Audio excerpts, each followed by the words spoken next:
Welcome to another episode of Story Behind the Painting. In the world of the Italian Renaissance, every face tells a story of power, lineage, and survival. But look closely at this corner of the fresco. Standing beside the elegant Barbara of Brandenburg is a figure often overlooked by history, yet impossible to ignore once seen. She isn't a child, and she isn't a mere decorative element. She is a court dwarf, a position of strange, paradoxical status in the 15th century. If you look at her expression, you might see what some call grumpy vibes. But at MUZEA, we prefer to look deeper. That isn't grumpiness. It's the heavy, watchful gaze of someone who has seen every secret, every hushed political deal, and every private moment of one of Italy's most powerful dynasties. Today, in episode 8, and as always, we aren't just looking at a painting. We are stepping into the Camera degli Sposi, the room of the newlyweds, to meet the Gonzaga family, and the man who blurred the line between paint and reality, Andrea Mantegna. Welcome to Story Behind the Painting, where we dive into the most famous artworks and learn a lot from that. When we talk about the painting, we aren't talking about a single frame on a wall. We are talking about an entire room. This is the Camera degli Sposi, the Bridal Chamber, also known as the Camera Picta, the painted room. Location and setting. The painting is located in the Palazzo Ducale in Mantua, Italy. Specifically, it occupies a square room in the northeast tower of the Castel San Giorgio, which was part of the massive palace complex. Mantegna didn't just paint the family, he transformed a small private reception space into a permanent stage. Size and scale. The room itself is a near-perfect cube, measuring approximately 8.1 by 8.1 meters, about 26.5 feet on each side, with a height of roughly 7 meters. The north wall, the court. This is where you see Ludovico and his family. It measures about 8.05 by 8.07 meters. The ceiling oculus, the famous window to the sky at the center of the ceiling, has a diameter of 270 centimeters, nearly 9 feet. Materials, the chemistry of a masterpiece. Mantegna was an innovator in more than just style. He was a scientist of materials. Fresco and a secco. While the ceiling is primarily a true fresco, painted directly into wet plaster, Mantegna used a mixed media approach for the walls. To achieve the intense, jewel-like colours of the Gonzaga's clothing and the intricate details of the court dwarf's face, he often painted a secco on dry plaster, using walnut oil and tempera. The challenge of time. Because he used oils on the walls to get that high-definition detail, the painting was incredibly slow to complete. It took him 9 years, 1465 to 1474, to finish the room. Using oil on plaster was risky. It allowed for more detail than standard fresco, but it made the work more fragile, which is why the room today is strictly climate-controlled. Trompe-l'œil. The materials also include illusion. Mantegna painted fictive marble, carved pilasters, and even gold brocade curtains that look so real you feel you could reach out and pull them shut. We are in Mantua, Italy, circa 1474. The room we are standing in is small, square, and seemingly ordinary, until you look up.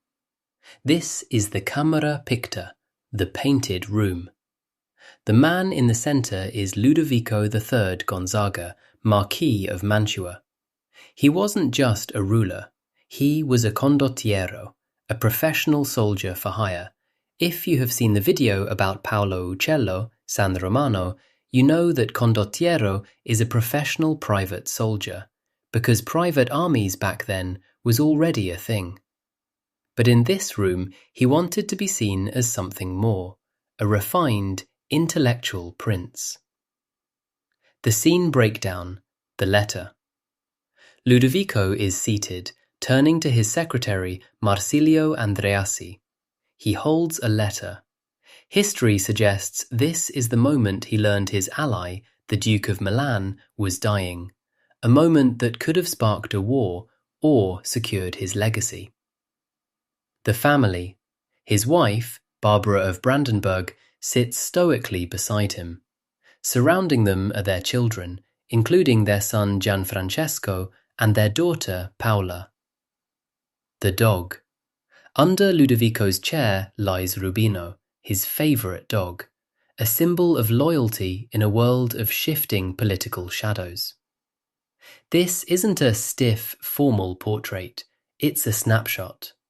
Mantegna captures the rustle of silk, the whisper of a secret, and the silent presence of the court dwarf, who stands as a witness to it all. The context, the paradox of power, rich but not wealthy.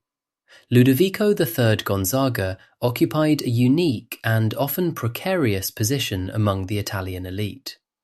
While the frescoes in the Palazzo Ducale radiate an aura of immense riches, evident in the expensive pigments, the elaborate brocades of the family's clothing, and the sprawling court, his actual wealth was a complex illusion. In the 15th century, being rich meant having the capital to commission a master like Andrea Mantegna. However, being truly wealthy required a level of financial stability and liquid assets that the Gonzaga family often lacked, because the wealth would come mainly from the service provided to protect other kingdoms. Ludovico was frequently cash poor, with much of his wealth tied up in the visual maintenance of his status. To fund the very lifestyle depicted on these walls, he had to work, not as a merchant, but as a condottiero, a mercenary general for hire. The ruler of a fragile land. Although Ludovico was the Marquis of Mantua and possessed a sovereign kingdom or state, his land was a geographic and economic challenge. Mantua was essentially a city-state built on a marshy plain, surrounded by the Mincio River. While strategically defensible, the land was not naturally self-sufficient. It lacked the vast agricultural output of the Sicilian plains or the industrial banking power of Florence. Ludovico's reign was a constant balancing act. He had to invest heavily in land reclamation, irrigation, and infrastructure to make the territory viable. The strategic patronage.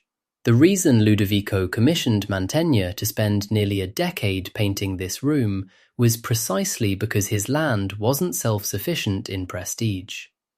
By creating one of the most technologically advanced and beautiful rooms in Europe, Ludovico was using art as a form of soft power. He was signalling to the visiting ambassadors from Milan, Rome, and France that even if Mantua was a small, swampy marquisate, its ruler was a man of supreme intellect/exquisite taste and Roman-style authority. The fresco served as a permanent advertisement of his family's legitimacy, intended to mask the reality that their power depended on the next military contract or a successful harvest in a difficult landscape. To understand the brilliance of the Camera degli Sposi, we have to understand the man who spent nearly a decade of his life inside these four walls. Andrea Mantegna was born near Padua around 1431. Mantegna wasn't just a painter, he was a pioneer. He was an amateur archaeologist and a master of visual deception. The sculptor's brush. Mantegna's style is unmistakable. Unlike the soft, ethereal figures of his contemporaries in Florence, Mantegna's people look as if they were carved from stone. This statuesque quality came from his obsession with Roman antiquity. As a young apprentice to the Paduan teacher Francesco Squarcione, he didn't just study paintings, he studied broken Roman statues, ancient coins, and Latin inscriptions. You can see this in the Gonzaga family portraits. Notice the sharp, chiseled lines of their faces and the way their garments drape with the weight of heavy marble. He wasn't just painting a court, he was creating a new Rome in the heart of Mantua. Breaking the fourth wall. Mantegna's greatest contribution to the history of art was his mastery of perspective. Before this room, walls were treated as flat surfaces. Mantegna viewed them as obstacles to be removed. The invention of di sotto in su. This Latin-derived term means from below upward. Mantegna was the first to realize that if you are standing on the floor looking up at a ceiling, the figures should be foreshortened, meaning their bodies should look compressed to create the illusion of height. And the way the lady in the balcony looks down directly at us was revolutionary. It made the viewer feel like the ceiling had literally opened up to the heavens. A legacy of influence. Mantegna's influence was massive. His brother-in-law was the great Giovanni Bellini, and his techniques paved the way for giants like Leonardo da Vinci and Albrecht Dürer. By the time he finished the Camera degli Sposi in 1474, he had fundamentally changed how we perceive space in art. He proved that a painter could be a director, an architect, and a magician all at once. When you look at the Gonzaga court, you aren't just looking at 15th century politics. You are looking at the birth of illusionism, a technique that would dominate European art for the next 300 years. That was it for this week. Hope you've enjoyed. If you don't know our project MUZEA, it's a mobile app that allows you to rate, review, and visit museums and art galleries around the world. It's free for download, available for iOS and Android. Links below. See you on the next episode. Welcome to Story Behind the Painting, where we dive into the most famous art routes and learn a lot from that.